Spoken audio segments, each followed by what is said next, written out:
tema kita hari ini pertandingan iman. Ya. Saudara, jadi ada dua hal yang kita mau bahas. Yang pertama soal pertandingan itu sendiri, ya. Lalu yang kedua soal iman itu. Bentar ya. Nah, kalau kita mendengar kata pertandingan harus muncul tiga hal. Ya, saya ulangi, kalau kita mendengar kata pertandingan atau diajak bertanding, maka kita harus melihat tiga hal ini. Satu, persiapan. Tidak ada orang yang bertanding tidak punya persiapan. Nomor satu, persiapannya. Nah, nomor dua, sebelum persiapan ada training atau latihan. Betul? Nah, baru yang ketiga, konsentrasi, fokus. Nah, itu yang ada dalam konsep pertandingan. Saya ulangi, mendengar kata pertandingan, maka kita harus melihat ya bagaimana persiapan hidup ini. Ya, persiapannya nomor satu pasti kesehatan. Ya, kedua mental. Ya, banyak lagi yang lain. Baru yang kedua itu latihan. Wah, di training sangat ketat orang yang mau ikut pertandingan. Lalu yang ketiga itu konsentrasinya, fokusnya. Ya, tidak boleh macam-macam. Ya, bersyukur, terima kasih kepada para pemenang untuk bulu tangkis All England barusan ini. Ya, finalnya keren. Indonesia lawan Indonesia. Bersyukur untuk itu. Ya, tapi sampai hari ini belum ada yang pernah yang bisa mengalahkan lagi Rudi Hartono dalam sejarah. Kalau nggak salah 7 kali dia berturut-turut All England itu menang. Wah, itu luar biasa. Nah, saudara, iman sekarang yang kedua. Apa itu iman? Kita baca dulu Ibrani 12 ayat 1. Ya, Ibrani 12 ayat 1. Kita baca ayat ini. Ibrani 12 ayat yang pertama. Ibrani 12 ayat yang pertama. Karena kita mempunyai banyak saksi. Nah, karena bicara pertandingan, maka kita baca karena kita mempunyai banyak supporter. Tahu kata supporternya? Wah, semangat yang luar biasa. Bagaikan awan yang mengelilingi kita. Marilah kita menanggalkan semua beban dan dosa yang begitu merintangi kita dan berlomba dengan tekun dan bertanding dengan tekun dalam pertandingan perlombaan yang diwajibkan bagi kita. Puji Tuhan, untuk apa yang Tuhan percayakan ini? Diwajibkan. Jadi semua murid-murid Tuhan Yesus, semua anak-anak Bapa di surga, diwajibkan untuk ikut dalam pertandingan iman ini, yang mana supporter kita sudah sangat banyak supporter. Harapannya cuma satu, para supporter itu menyoraki kita, memberi semangat kepada kita untuk kita menang dengan cara yang benar. Karena ada orang menang dengan cara tidak benar. Nah, itu tidak boleh. Wajib. Saya baca AYT-nya ya. Karena kita mempunyai banyak supporter yang mengelilingi kita seperti awan. Marilah kita meninggalkan semua beban dan dosa yang menjerat kita dan berlari dengan tekun pada perlombaan yang disediakan di hadapan kita. TSI-nya langsung. Filipus, ada TSI-nya? Ya. Jadi saudara-saudari, mengingat betapa banyaknya pahlawan iman yang sudah mendahului kita dan sekarang sedang menantikan kita, marilah kita mengikuti teladan iman mereka. Maksudnya begitu. Buanglah semua beban dan dosa yang menghalangi kita dalam pertandingan yang sudah ditetapkan Tuhan untuk kita jalani. Marilah kita terus berjuang sampai akhir.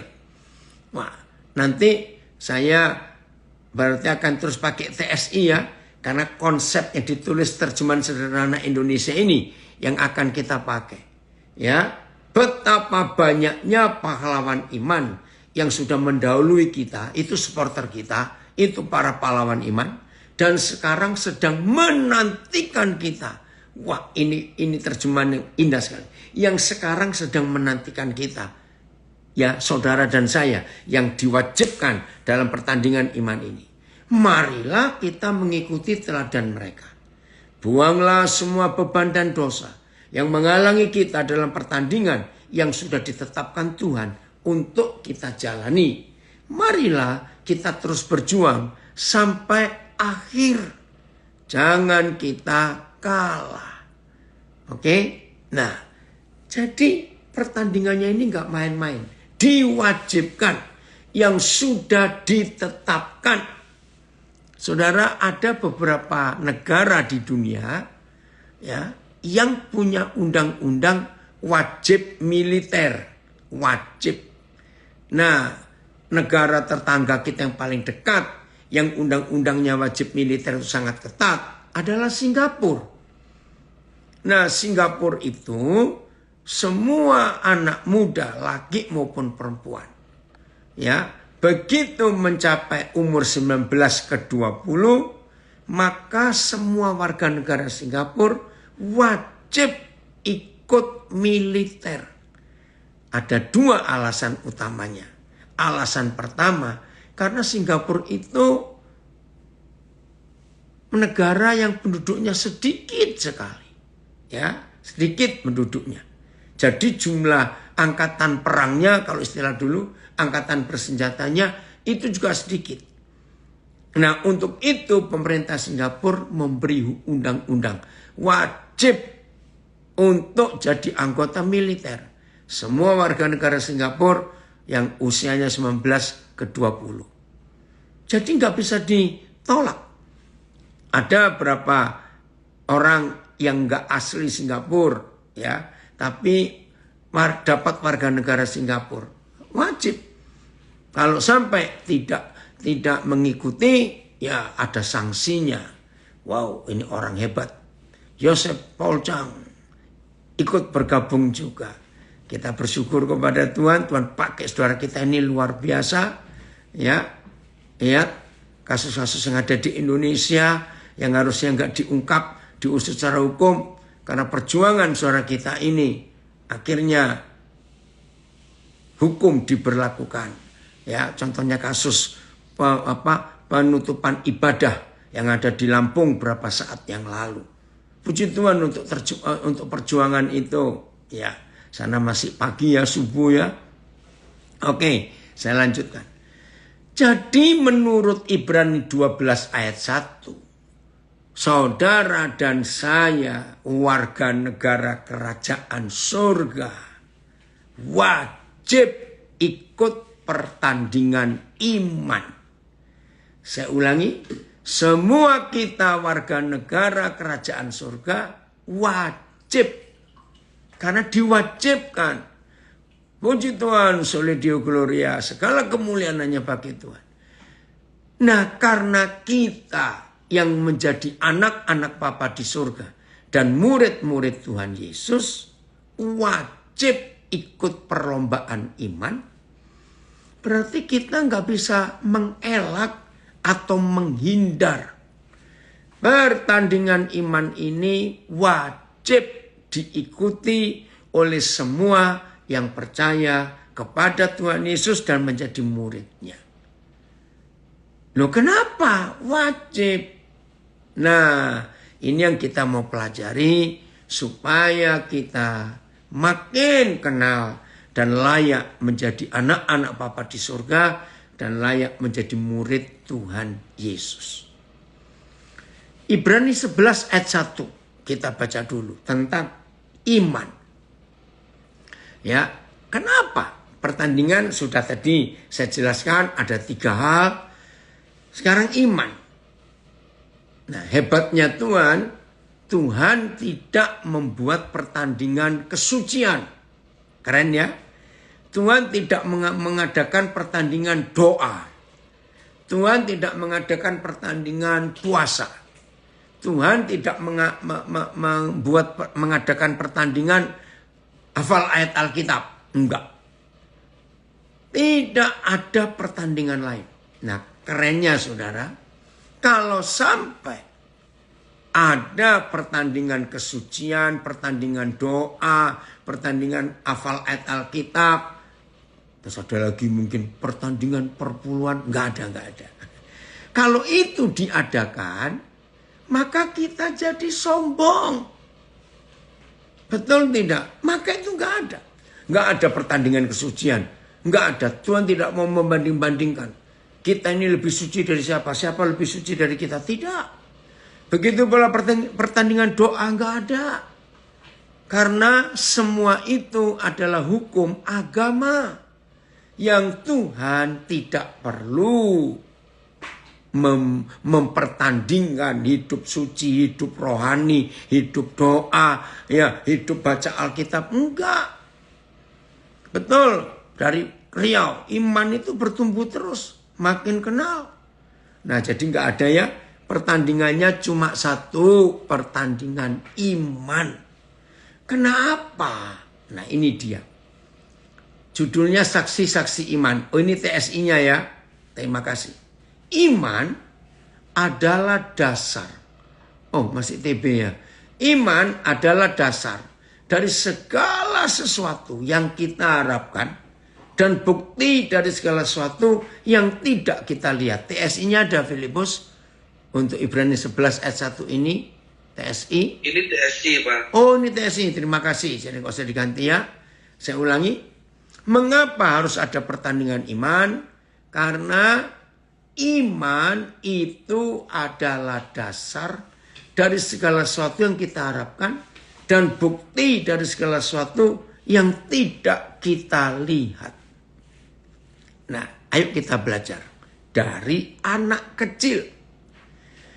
Maka itu Tuhan Yesus itu hebat memberitahu kita, belajarlah kepada anak-anak.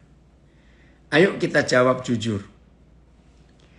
Kita yang sudah dewasa atau anak-anak, kalau terima janji, itu pegang kuat. Ayo, orang dewasa atau anak-anak? Tolong jawab. Yang di Zoom, Instagram, Facebook, bisa nulis. Ayo, anak-anak atau kita orang dewasa yang begitu kuat pegang janji yang dia terima. Mana? Kok belum ada yang jawab ini? Ayo. Maaf Pak, tadi belum saya rubah. Ini sudah. Oh, nah itu makanya sama tadi itu. Bapak bacanya. Oke, ini yang TSI. Ayo jawab. Anak-anak. Ini di Instagram. Anak-anak. Iya, betul. Anak-anak. Wah, betul. Anak-anak itu pegang janji itu kuat. Anak-anak. Oh, alasan ini keren ini yang dari Surabaya nulis ini. Anak-anak. Kenapa anak-anak lebih kuat pegang janji? Karena yang sudah dewasa sering kena tipu. Janji palsu. Oke, nah ini TSI-nya ya, saya baca. Ibrani 11. Dengan percaya penuh. Artinya kita yakin kepada Tuhan. Bahwa harapan kita pasti terwujud. Meskipun kita belum melihatnya. Nah ini anak-anak. Betul. Terima kasih. Wah, dari Facebook, Instagram. Ya, nulis anak-anak semuanya. Nah, pertanyaannya, mengapa anak-anak bisa lebih kuat pegang janji daripada kita yang sudah dewasa? Ini yang kita harus pelajari iman anak-anak. Ada dua alasan mengapa anak-anak kalau pegang janji itu kuat. Ini yang luar biasa. Terima kasih. Maka itu Tuhan Yesus berkata, miliki iman anak-anak. Belajar dari anak-anak. Wow, puji Tuhan. Ada hamba Tuhan gembala hebat dari Maesan. Ya, Bondowoso. Terima kasih Nolvi untuk hadir. Alasan pertama. Anak-anak itu percaya penuh kepada papa mamanya. Anak-anak itu di konsepnya tidak pernah menganggap papa mamanya akan bohong kepada dia atau mereka. Tidak. Nah, tapi kalau kita orang dewasa, nah ini yang kedua dimiliki oleh anak-anak. Anak-anak itu tidak punya pertimbangan-pertimbangan untuk mengevaluasi dan menganalisa papa mamanya. Tolong dicatat. Tuhan, kami mau seperti anak-anak. Untuk tidak menganalisa Tuhan dalam hidup ini. Dan kami juga tidak akan mengevaluasi Tuhan. Jadi anak-anak itu terhadap papa mamanya lurus pikirannya. Di benak anak-anak tidak ada kecurigaan terhadap papa mamanya. Catat ini saudara. Anak-anak itu tulus, polos, iya dan iya, tidak dan tidak. Itu anak-anak. Maka itu anak-anak nggak perlu menganalisa papa mamanya. Contoh begini loh, ya. Sekalipun anak-anak tahu papa mamanya sedang nggak punya duit, ya. Tapi suatu hari papa janji, nah nanti papa akan belikan kamu ini. Nah ketika anak-anak itu sudah jelas tahu papa mamanya nggak ada duit. Tapi ketika mereka dengar papa mamanya berjanji akan memberikan sesuatu. Saudara, ini dahsyat. Anak-anak nggak perlu menganalisa, mengevaluasi. Loh, katanya nggak punya duit. Kok janji? Nah itu nggak ada.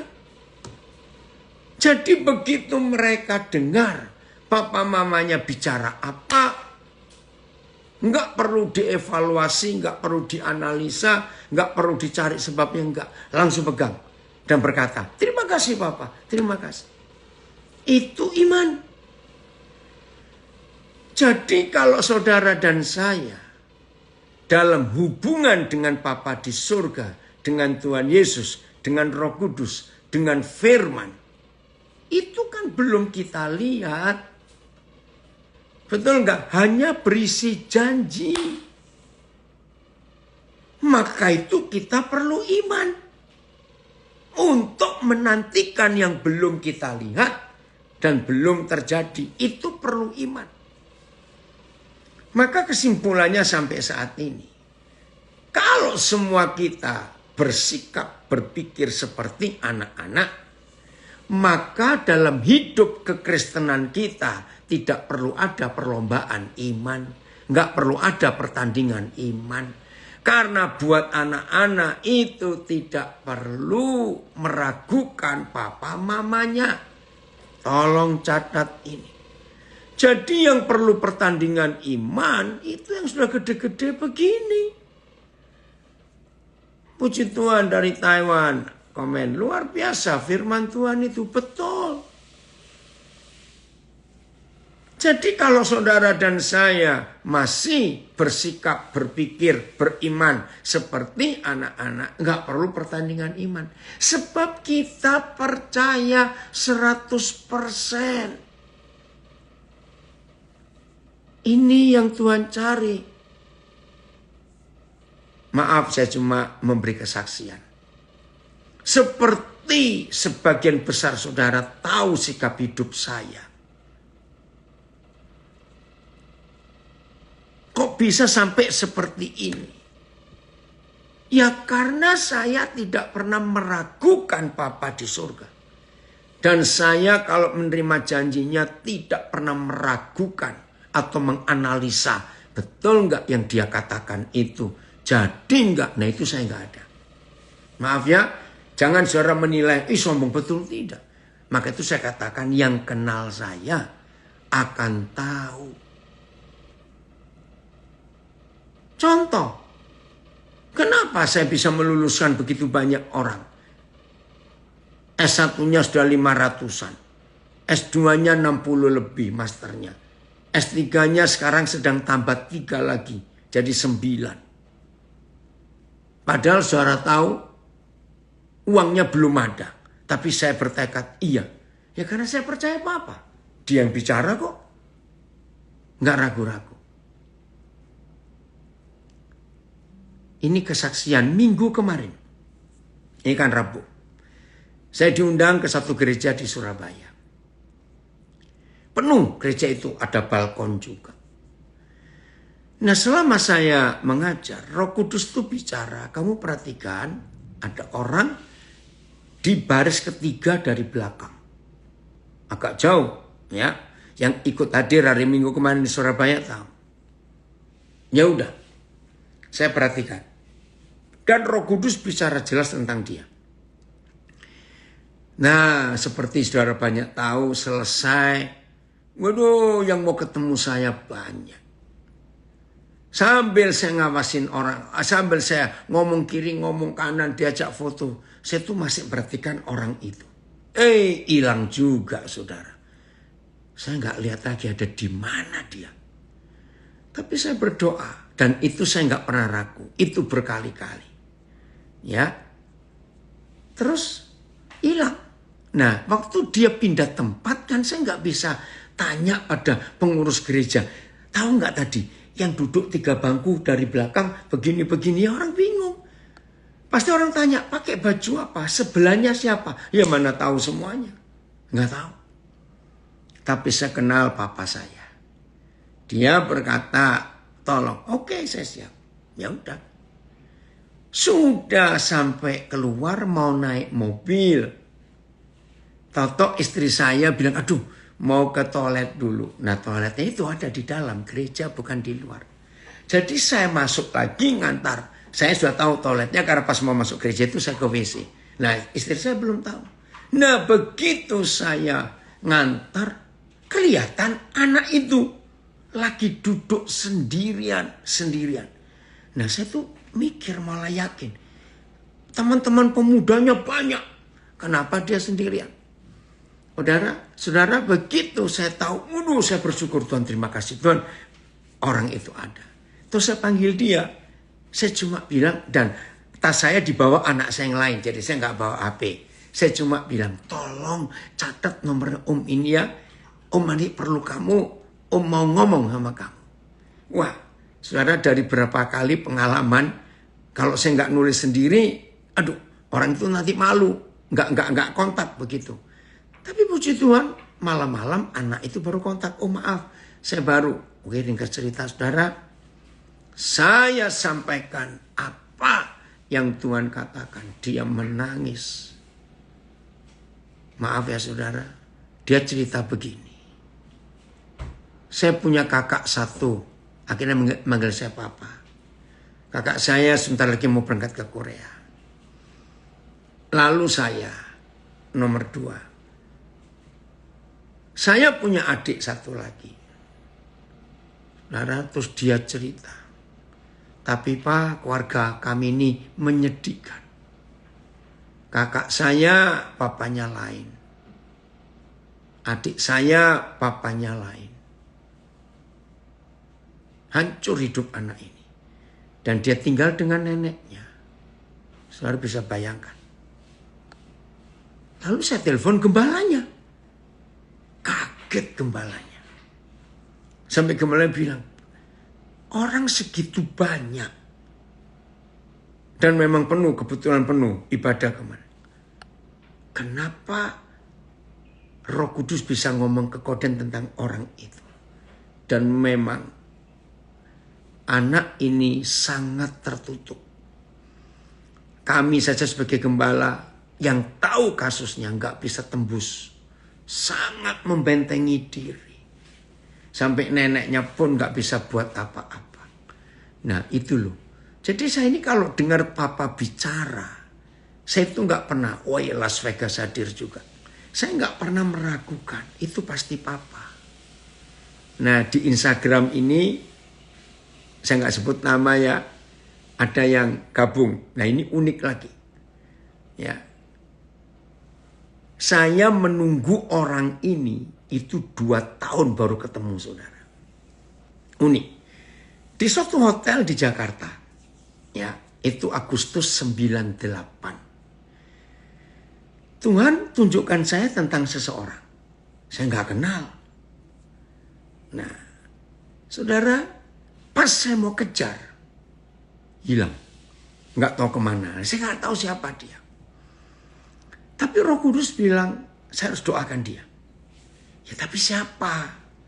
Doakan dia. Saudara, waduh, kapan ketemu dan di mana ketemu? Gak mungkin. Logika saya, tapi papa bicara. Ya udah. Hampir setahun sampai saya bilang, papa, ini saya doakan orang ini tuh doa bagaimana? Gak tahu siapa namanya, gak tahu orang itu ada di mana. Roh Kudus bilang, suatu hari nanti pasti kamu akan ketemu. Ya udah saya percaya, dia ngomong kok. Masuk tahun kedua saudara. Lewat Agustus 2000, itu kan Agustus 98 saya ketemu. Ini sudah sampai Agustus 2000, sudah 2 tahun. Saya senyum pada papa, papa, kapan ketemunya? Tunggu. Oh ya udah, suruh tunggu ini loh.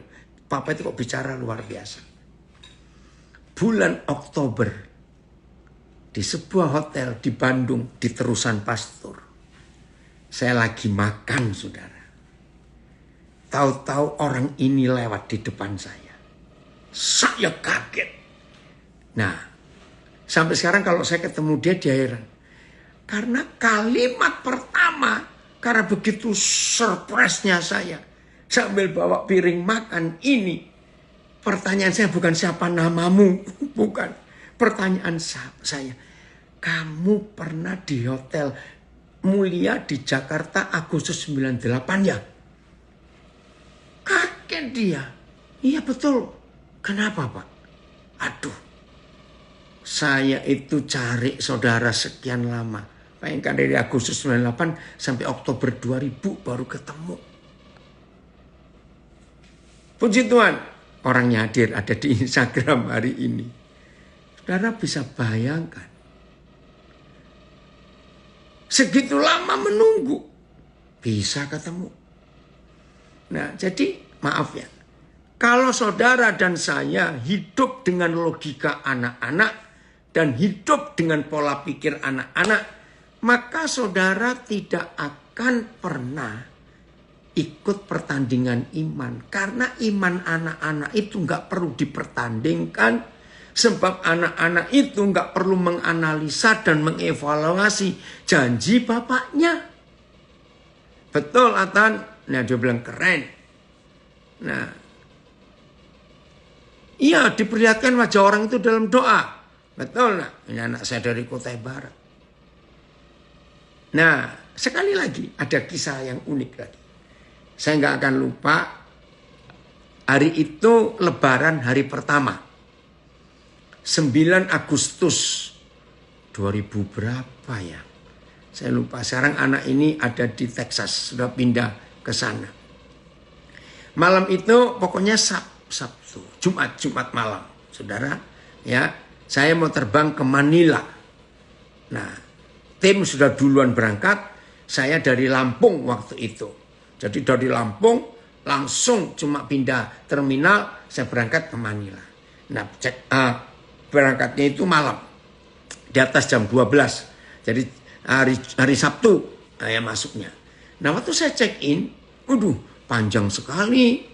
Nah biasanya kalau saya antri panjang begitu. Kalau saya bawa tim istri saya atau anak-anak saya. Maka saya bilang kamu antri. Saya keliling. Cari orang siapa yang saya bisa berkati. Karena saya sendiri gak bisa kemana-mana. Ya antri. Ya saya naik Philippine Air. Nah di counter sebelah itu Cebu Pacific ya, yang Mau ke Manila juga, tapi airline-nya beda. Nah, saudara, ya ini ada komen. Kalau yang janji papi mami tidak perlu diuji, karena pasti dipenuhi. Betul, itulah logika anak-anak. Ya. Tiba-tiba Roh Kudus bilang, kamu perhatikan 3 orang itu. Ada 3 orang pemuda. Yang satu pakai kuncir, ya. Nah, saya itu coba nguping.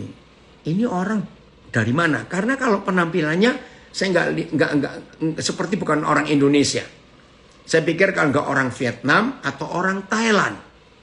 Nah, walaupun sebelahan counternya antara Philippine Air dengan Cebu Pacific, tapi karena rame mau lebaran, orang pada mau liburan, saya nggak bisa dengar pakai bahasa apa mereka. Ya udah, karena 3 orang. Terus saya tanya, Papa, bagaimana cara saya masuk? Kan 3 orang. Roh Kudus bilang, mulai dengan yang kaos kuning. Oh ya, ya udah. Ternyata saudara, check-in mereka lebih cepat dari saya. Waduh, hilang sudah ini. Tapi saya nggak bisa meninggalkan barisan antrian check-in ini. Tapi saya cuma bicara, Papa terima kasih. Kalau itu yang Tuhan suruh, saya berkati. Akhirnya check-in saya selesai, saya masuk.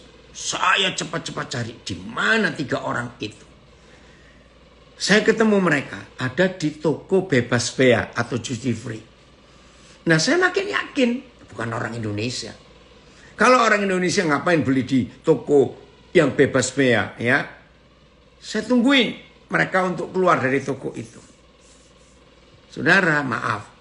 Di belakang saya berdiri ini toilet umum. Aduh, kesempatan saya mau ke WC sebentar. Cepat-cepat saya keluar. Saya cari gak ada 3 orang ini. Masih saya cari. Tahu-tahu dengar panggilan boarding Cebu Pacific. Wah, hilang sudah. Saya cuma bilang, Tuhan ampuni saya. Karena saya kurang cepat. Ya, tapi gimana keadaannya? Ya udah. Maka tibalah saya di Manila hari Sabtu. Dijemput oleh hamba Tuhan, gembalanya Gereja Indonesia Manila itu orang Bandung, ready, ya pasti ada yang tahu mungkin ini. Dijemput, ya udah seneng lah. Itu hari Sabtu, hari Minggu kami pelayanan. Kamis pagi itu ada ibadah di KBRI Manila. Nah, pendeta ready jemput saya di tempat nginap. Saudara, ini loh yang luar biasa.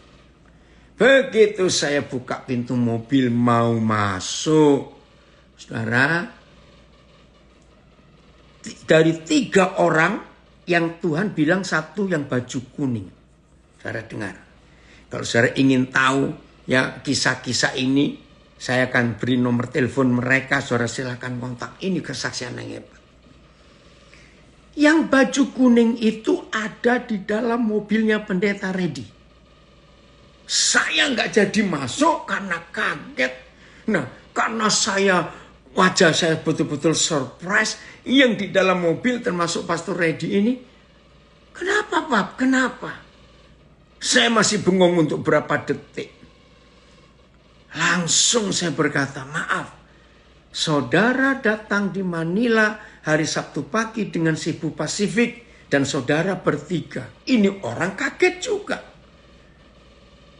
Nah, akhirnya karena saya masih bengong, cepat masuk. Ini bukan tempat parkir. Ya, di depan tempat masuk.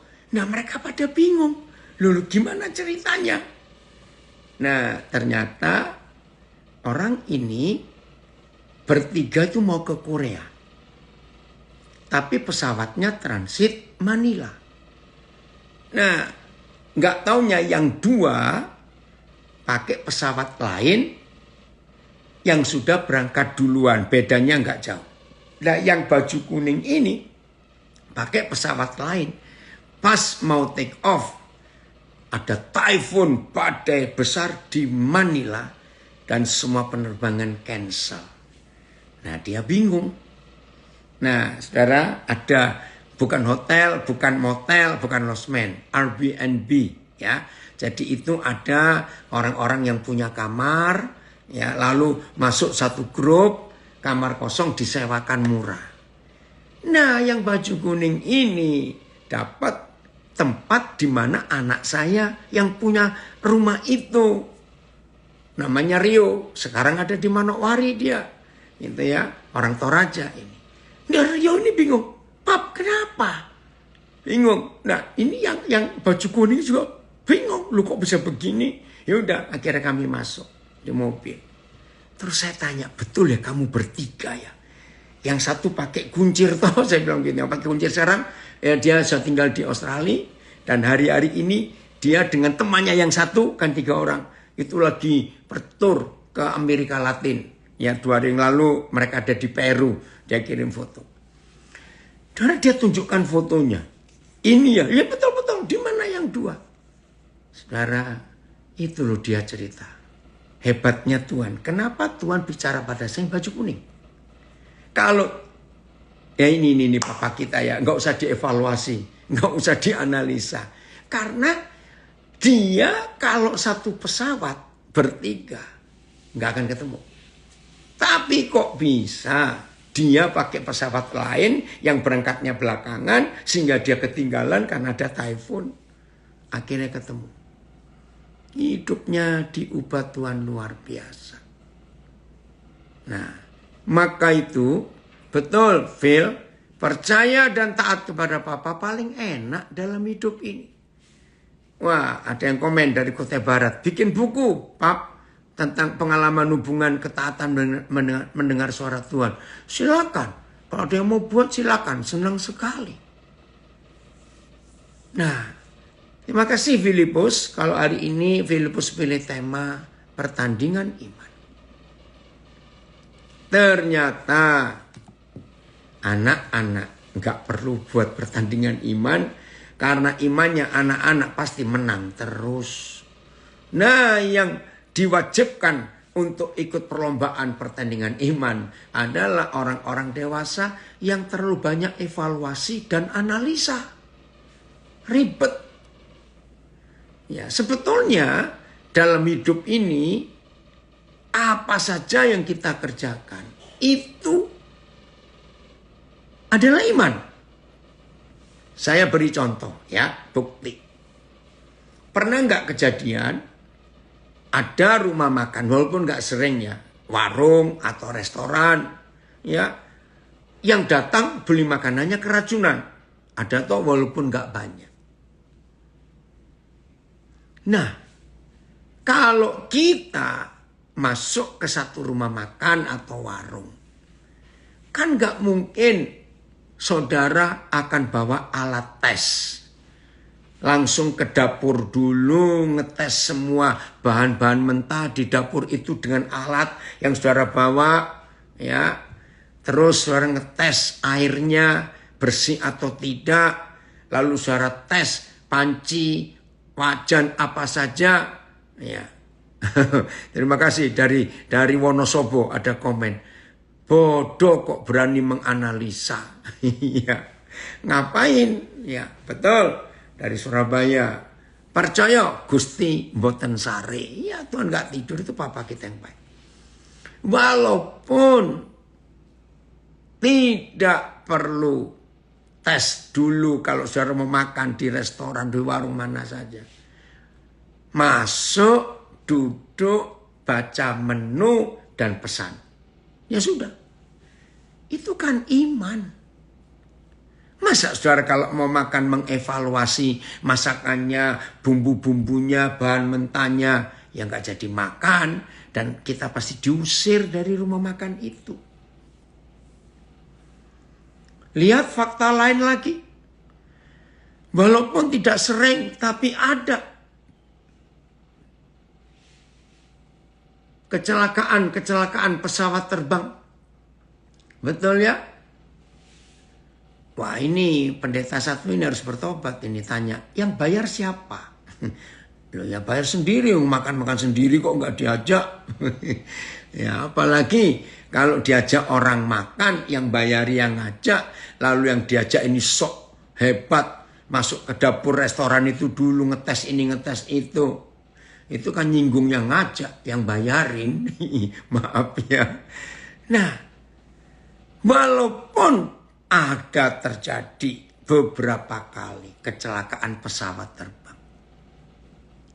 Logikanya, orang kalau mau terbang was-was enggak? Ya was-was.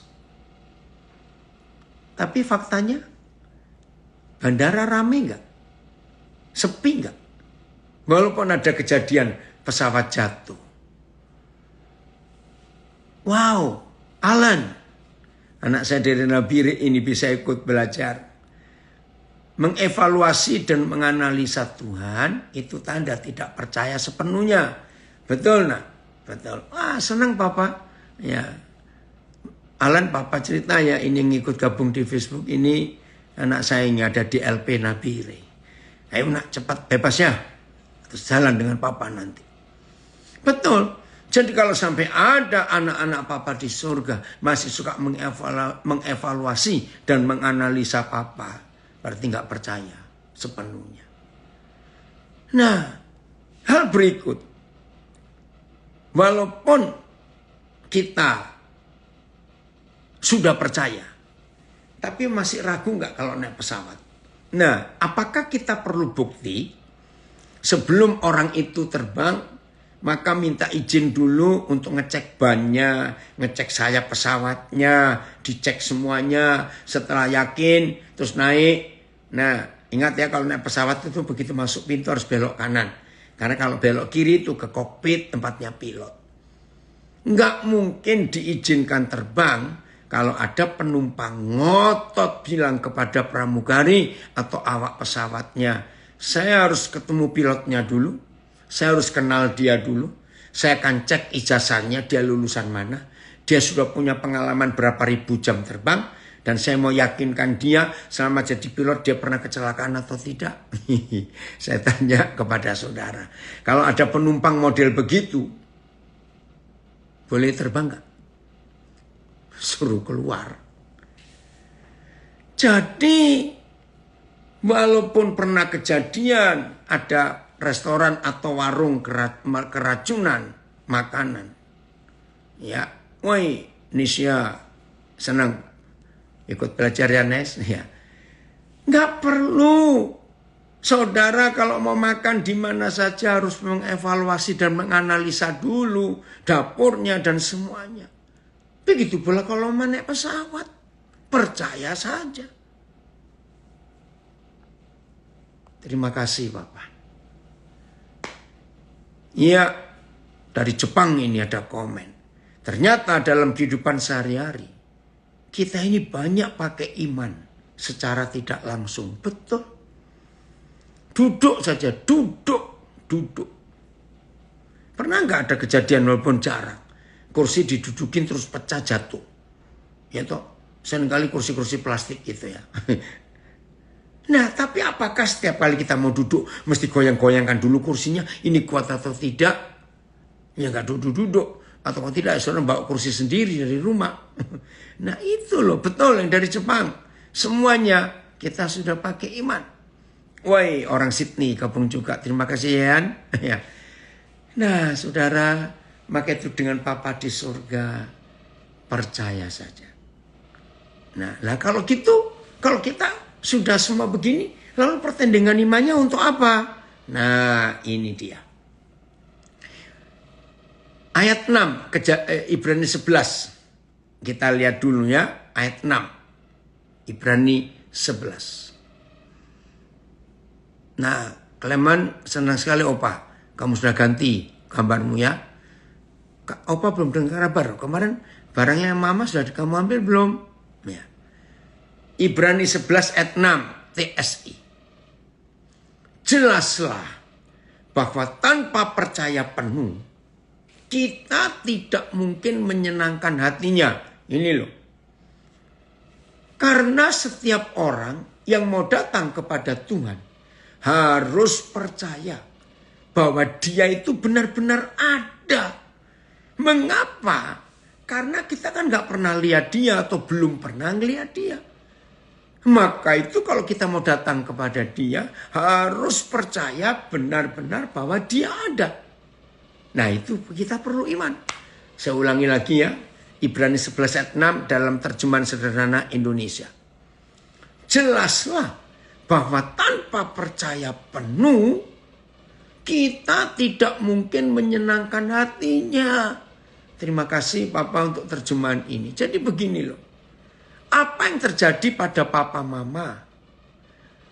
Punya anak tapi nggak bisa percaya penuh. Tiap kali diberi makan, disodorkan makanan sudah siap. Tanya, Ma, tadi mama belanja ini tempat yang betul nggak? Nyucinya sudah bersih atau belum? Mama masaknya tadi panci sudah dicuci dulu atau belum? Ayo, kira-kira kalau saudara jadi mamanya terus punya anak nggak bisa percaya penuh, sedih nggak? Sakit nggak hati ini? Nah itu loh. Maka itu terjemahan sederhana Indonesia ini hebat. Ulangi lagi, Filipus. Papa, ampuni kami kalau kami sering ragu-ragu. Ampuni kami. Apalagi meragukan Papa di surga. Ampuni kami. Itu kejam dan jahat. Dan itu menyakiti hati Tuhan, saudara. Jelaslah bahwa tanpa percaya penuh kita tidak mungkin menyenangkan hatinya. Karena setiap orang yang mau datang kepada Tuhan harus percaya bahwa dia benar-benar ada. Dan dia memberkati setiap orang yang sungguh-sungguh mencarinya. Amin. Itu dia. Oh, anak saya dari Kalimantan Tengah pulang pisau. Ya suruh masak sendiri aja anak itu. Oke, keren ya. Ya jadi itu iman. Percaya betul. Dia ada walaupun kita nggak lihat. Nah sekarang pertandingan iman ini bentuknya apa? Ya, Ibrani 11 ayat 39 masih TSI ya. Tadi yang baru gabung TSI-nya coba ayat 2 pasal 12 ayat 1 Filipus. Hari ini ada berapa yang baru gabung? Jadi saya hanya pakai terjemahan sederhana Indonesia. Ibrani 12 ayat 1 TSI.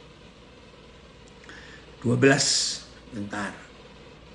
Jadi saudara-saudari, mengingat betapa banyaknya pahlawan iman yang sudah mendahului kita. Daud, Musa, Nuh, ya, Yusuf, Paulus, Petrus, itu ya Deborah, Abigail, Naomi, Maria, itu pahlawan-pahlawan iman yang sudah mendahului kita. Dan sekarang sedang menantikan kita. Loh, siapa mereka? Menantikan kita dalam hal apa? Nah, jadi Maria, Abigail, Yusuf, Musa, Nuh, Daud, Paulus, Petrus, itu pahlawan-pahlawan iman yang sudah mendahului kita. Ternyata mereka sedang menantikan kita.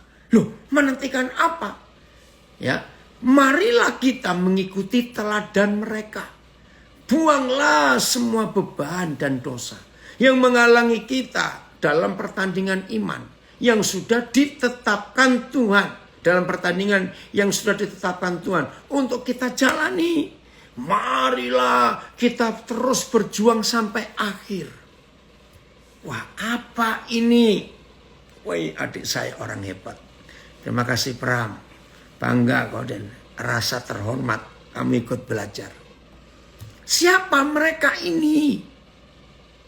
Para pahlawan iman yang sudah mendahului kita. Tapi mereka menantikan kita. Dalam pertandingan iman ini ada apa? Ibrani 11 mulai 39. Ayo kita lihat. Saya masih pakai terjemahan sederhana Indonesia. Ayat 39, Phil. 39. Nah, jadi dalam Ibrani 11 yang belum tahu nanti saudara selesai ini baca dari ayat 1 sampai ayat 40. Luar biasa. Oke. Sekarang mereka menjadi contoh yang baik bagi kita. Nah, siapa mereka itu? Itulah tokoh-tokoh iman yang disebut dari ayat berapa? Ayat 7. Disebut ada Abraham, ada Nuh, ada semuanya itu. Ya, saya ulangi. Sekarang mereka itulah pahlawan-pahlawan iman yang sudah mendahului kita. Sekarang mereka menjadi contoh yang baik bagi kita. Karena sudah terbukti bahwa mereka percaya penuh kepada Tuhan. Nah ini yang gak enak itu di kalimat terakhir. Biarpun mereka mati sebelum menerima apa yang sudah dijanjikan Tuhan. Nah pelan ya, saya sapa dulu orang hebat dari Medan. Ya, Ancua, Daniel Lean, lama ini gak ketemu. Ya, dia nulis, Pak Daniel, yang meragukan bahwa Tuhan Yesus berasal dari Tuhan adalah roh antikris. Betul. Ya. Nah, saudara lihat. Saya kalau baca kalimat terakhir ayat 39 Ibrani 11. Itu memang sedih. Dalam waktu 2 minggu. Kami mengalami kesedihan yang sangat sedih. Secara manusia. 26 Februari salah seorang anak kami meninggal. Tanggal 13 Februari dia baru melamar seorang gadis untuk anak pertamanya. 13 Februari. Tanggal 2 Maret dia itu akan merayakan ulang tahun yang ke-52. Tanggal 23 Maret seharusnya besok.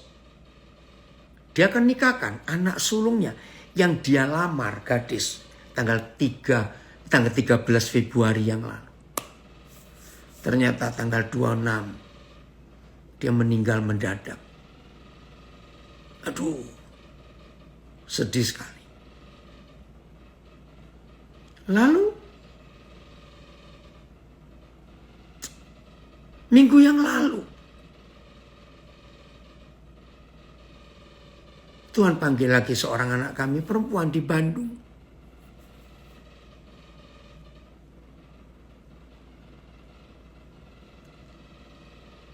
Maka itu bagi beberapa saudara yang pernah ditinggal oleh orang-orang yang dikasih. Ibrani 11 ayat 39. Ini janji yang luar biasa. Kembali lagi Filipus. Ini janji yang luar biasa. Sekarang mereka menjadi contoh yang baik bagi kita. Karena sudah terbukti bahwa mereka percaya penuh kepada Tuhan. Biarpun mereka mati sebelum menerima apa yang sudah dijanjikan Tuhan. Maka itu keluarga yang ditinggal. Ini loh janji yang luar biasa. Ayat 38. Ya, saya mundur lagi. Coba lihat ayat 38.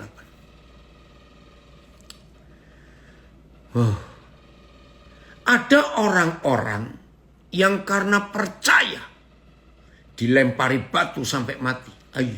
Digergaji tubuhnya sampai terbelah dua. Ini para martir. Dan ada yang dibunuh dengan pedang. Di antara mereka ada yang begitu miskin hingga tidak memiliki tempat tinggal. Dan hanya mempunyai satu-satunya pakaian yang menempel di badan. Itu pun dari kulit domba atau kambing. Mereka kekurangan makanan. Dibuat menderita. Dicobai dan terus disiksa hingga hidup mereka mengembara saja, entah di padang belantara atau di gunung-gunung, dan terpaksa tinggal di dalam gua-gua atau lubang-lubang di bawah tanah.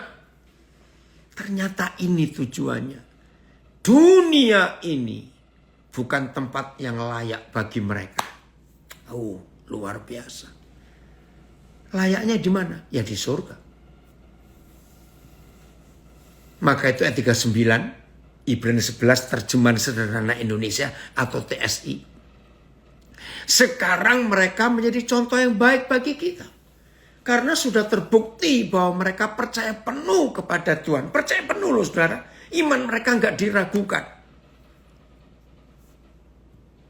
biarpun mereka mati sebelum menerima apa yang sudah Tuhan janjikan.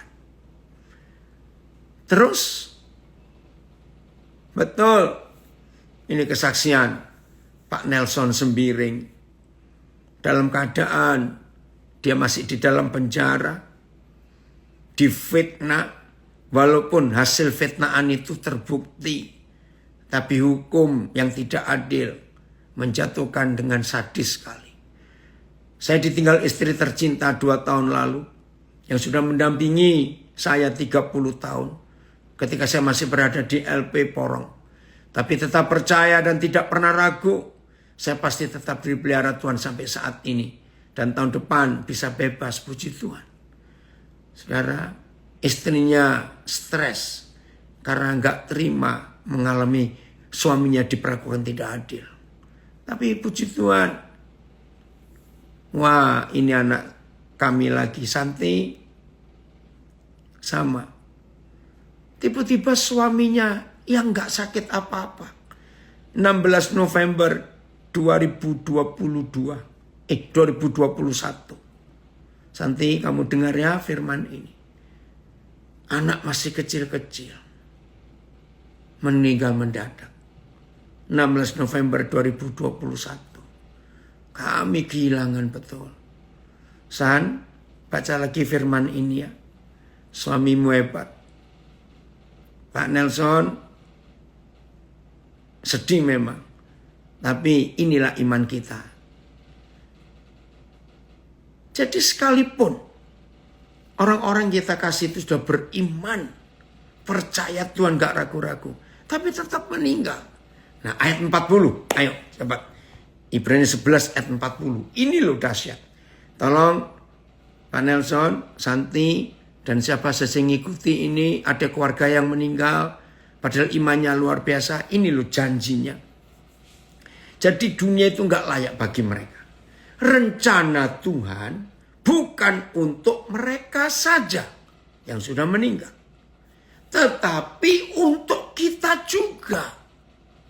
Itulah sebabnya Tuhan menetapkan agar mereka menunggu kita.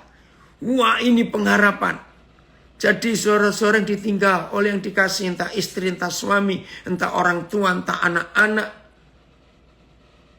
Kalau pacar nggak termasuk ya maaf ya, karena lain hubungannya. Ada janji Tuhan yang luar biasa. Rencana Tuhan bukan untuk mereka saja, untuk para pahlawan iman yang sudah mendahului kita, tetapi untuk kita juga. Itulah sebabnya Tuhan menetapkan. Lihat tuh, Tuhan menetapkan agar mereka menunggu kita. Haleluya. Santi, sabar. Suamimu menunggu kamu nanti. Pak Nelson, sabar. Istri menunggu bapak nanti. Semua kita yang pernah ditinggal. Mereka menunggu kita. Kelak. Sesudah keyakinan kita selesai diuji. Nah, ini loh tujuan apa pertandingan iman kita. Sesudah iman kita selesai diuji dan disempurnakan, barulah semuanya. Siapa semuanya? Yakni mereka dan kita akan bersama-sama menerima berkat luar biasa yang sudah disediakan. Ya, Ricky, sampaikan kakak iparmu. Ini anak saya satu. Waktu COVID, kakak kandungnya meninggal. Masih muda juga. Sampaikan ke papa mama juga, Ricky, firman ini. Waktu kakakmu dipanggil Tuhan. Wow, Pak Nelson nulis. Terima kasih untuk firman-Nya. Saya menangis ketika menulis pesan ini. Sesak rasanya dada ini. Tapi ada harapan ya, Nelson, ada harapan. Jadi istrimu masih menunggu kita semua juga. Ya, Yani, coba kalau ada terjemahan apa, The Message atau Amplified. Ya, saya baca ya, TB-nya. Sebab Tuhan mempunyai rencana. Bentar, yang lebih baik untuk kita. Rencananya ialah bahwasanya bersama dengan kita mereka akan menjadi sempurna. Betul. Oh ada ya terjemahan ini bahasa apa? Oh banyak sekali. Makassar, Toraja, bahasa Duri. Jangan yang itu, Filipus bingung bacanya. Oke. Ron sampaikan Kosemia berita ini. Oke Filipus. Oh. Ya amplified ya. Because God had us in mind. Had something better, greater in view for us.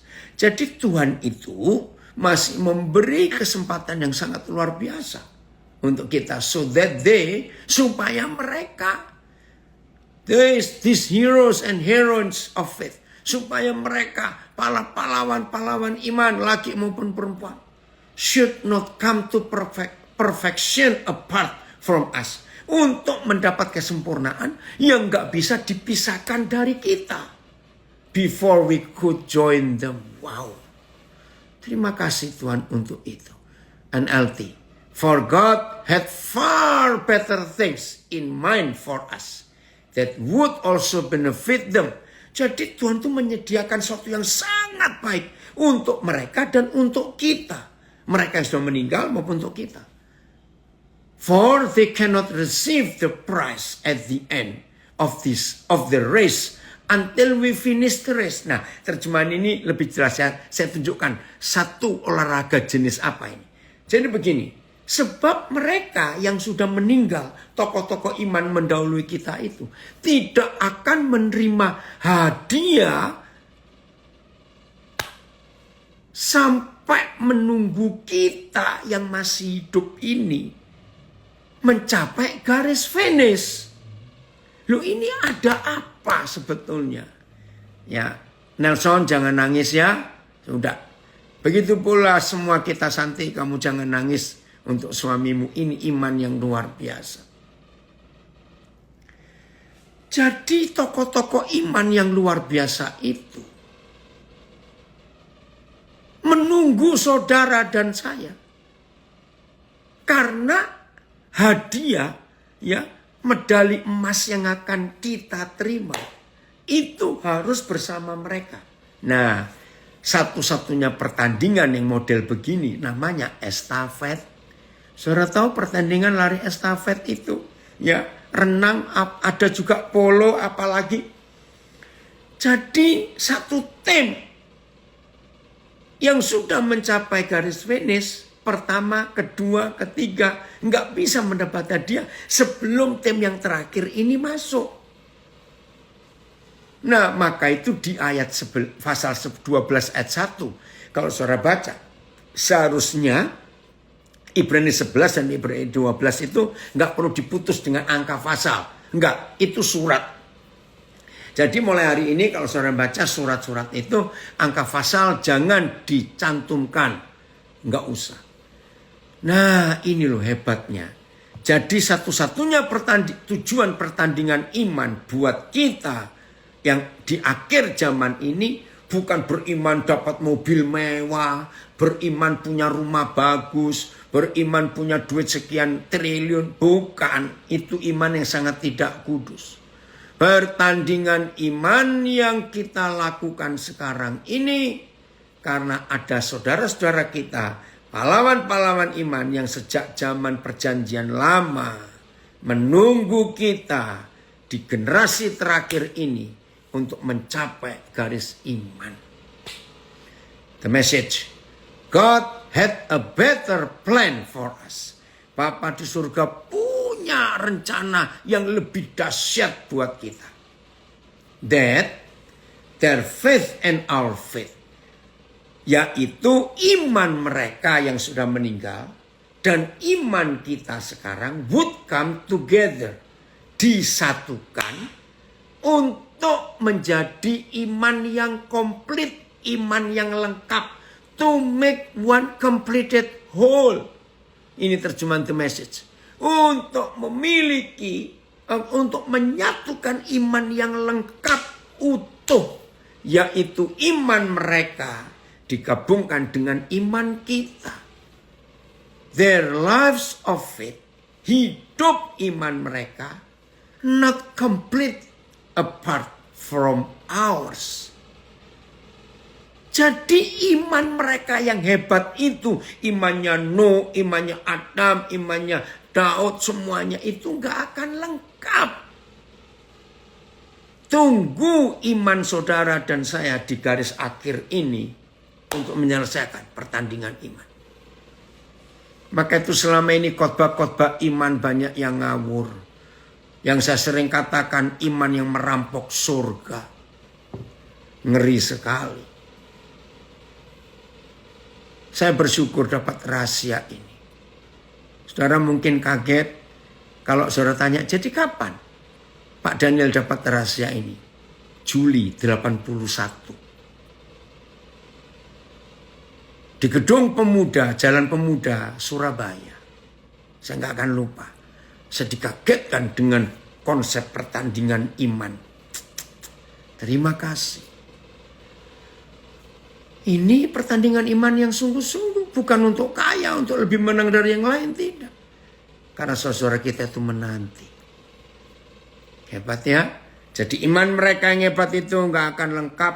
Nggak akan komplit. Nggak akan utuh. Tunggu iman kita sampai garis akhir.